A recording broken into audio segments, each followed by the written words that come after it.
सभी दर्शकों को राम राम। आज मैं कुंडली के सप्तम भाव के बारे में बात करूंगा।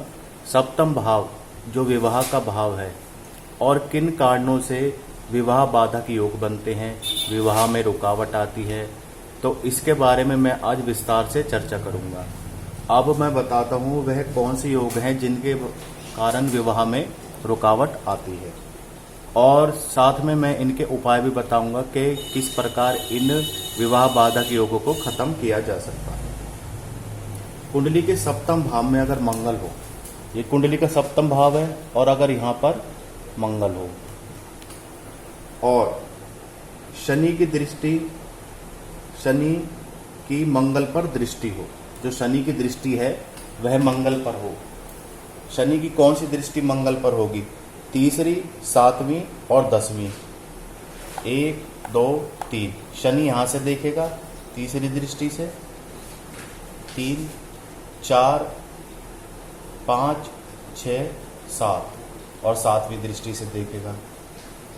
उसके बाद 8, 9, 10 और 10वीं दृष्टि से देखेगा।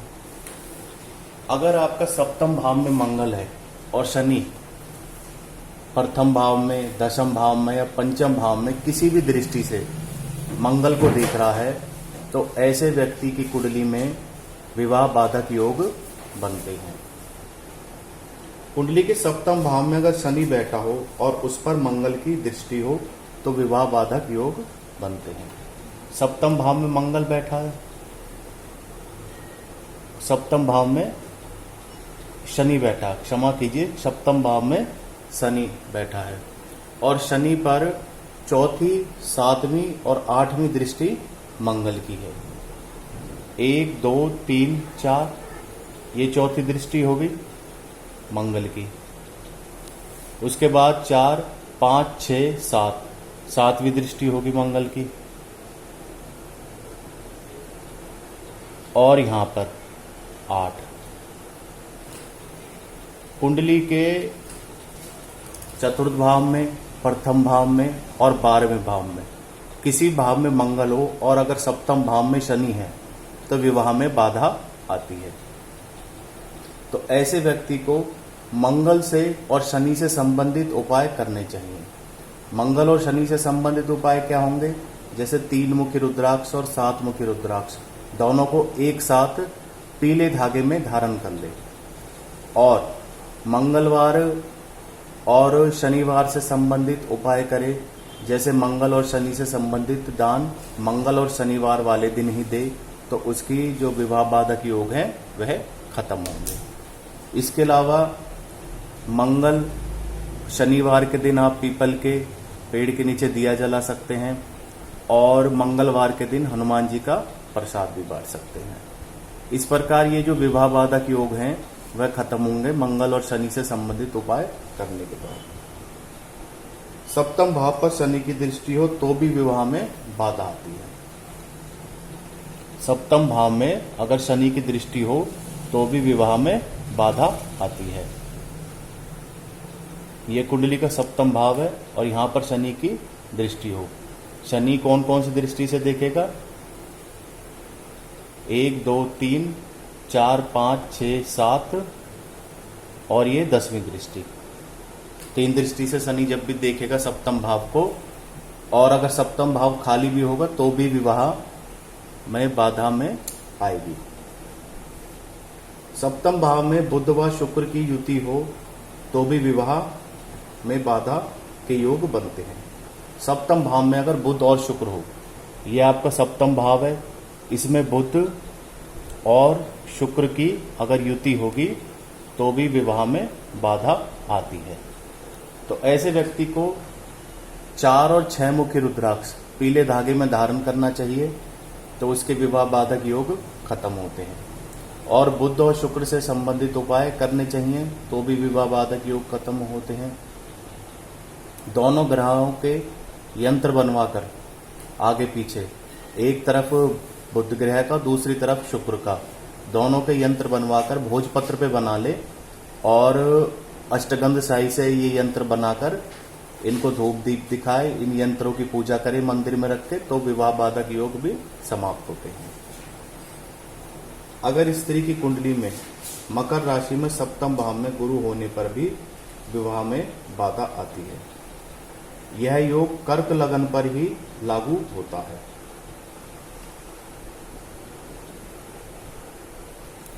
यहां पर कर्क लगन है आपकी, यानी चौथे नंबर की संख्या लिखी हुई है। तो 4, 5, 6, 7, 8, 9, 10 और यहां पर आपकी मकर राशि होगी, यानी संख्या 10। अगर स्त्री की कुंडली में मकर राशि में सप्तम भाव में गुरु हो और यहां पर गुरु अगर होगा तो विवाह में बाधा आएगी, चाहे वह स्त्री की राशि हो या फिर पुरुष की राशि हो। यदि सप्त भाव अस्त हो तो भी विवाह में बाधा आती है। सप्तम भाव में अगर कोई ग्रह बैठा है और वह ग्रह अस्त है तो भी विवाह में बाधा आती है। सप्तम भाव शत्रु राशि में हो और सप्तम भाव में वही ग्रह बैठा हो तो विवाह में बाधा आती है। जो सप्तम भाव है वह शत्रु राशि में हो, जैसे यहां पर राशि संख्या 1 लिखी है, यानी मेष राशि। तो मेष राशि का स्वामी कौन हुआ? मंगल। और अगर यहां पर शनि बैठ जाता है, ये मैंने आपको एग्जाम्पल के लिए बताया है। कोई भी ग्रह अगर शत्रु राशि में बैठा हो सप्तम भाव में तो विवाह में बाधा आती है। अगर सप्तमेश के साथ शनि स्थित हो तो विवाह में बाधा योग बनाता है।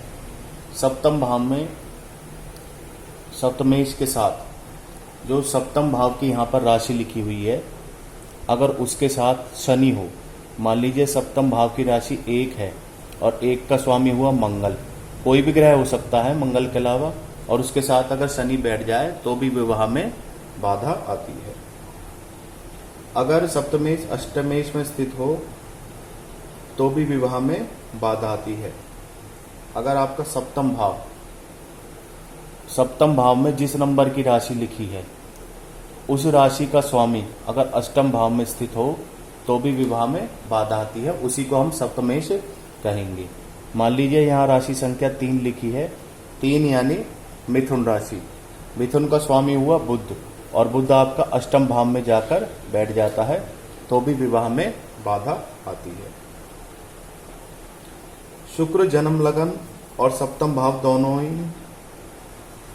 दो स्थान अर्थात छठे, 8वें, 12वें स्थान में बैठा हो तो और शुभ ग्रहों की युति ना हो तो भी विवाह में बाधा आती है। अगर शुक्र आपका छठे, 8वें और 12वें स्थान पर हो, अगर शुक्र है जो छठे स्थान पे होगा या फिर 8वें स्थान पर होगा और या फिर 12वें स्थान पर होगा और इसके साथ किसी अगर शुभ ग्रह की युति नहीं है तो भी विवाह में बाधा आती है। शुक्र जन्म लगन में सप्तम, छठे, 8वें, 12वें भाव में स्थित हो और शुभ ग्रह की दृष्टि भी अगर ना हो।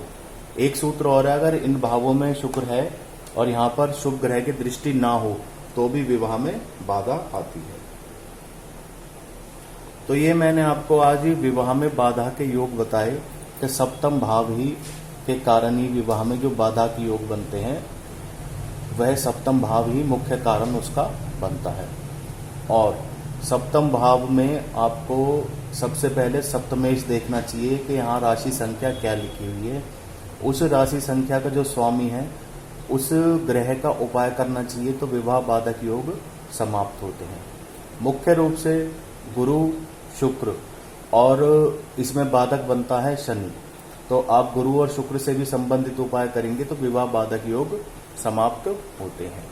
और अगर आपका सप्तम भाव खाली हो, इसमें कोई ग्रह ना हो, परंतु सप्तम भाव पर किसी पाप ग्रह की दृष्टि हो तो भी विवाह बाधक योग होते हैं। जैसे इसमें शनि, राहु, केतु, शुक्र इन ग्रहों की दृष्टि होगी और ये भाव खाली होगा तो भी विवाह में बाधा आती है। अगर इनसे संबंधित आप उपाय करेंगे तो विवाह बाधक योग आपके समाप्त हो जाएंगे।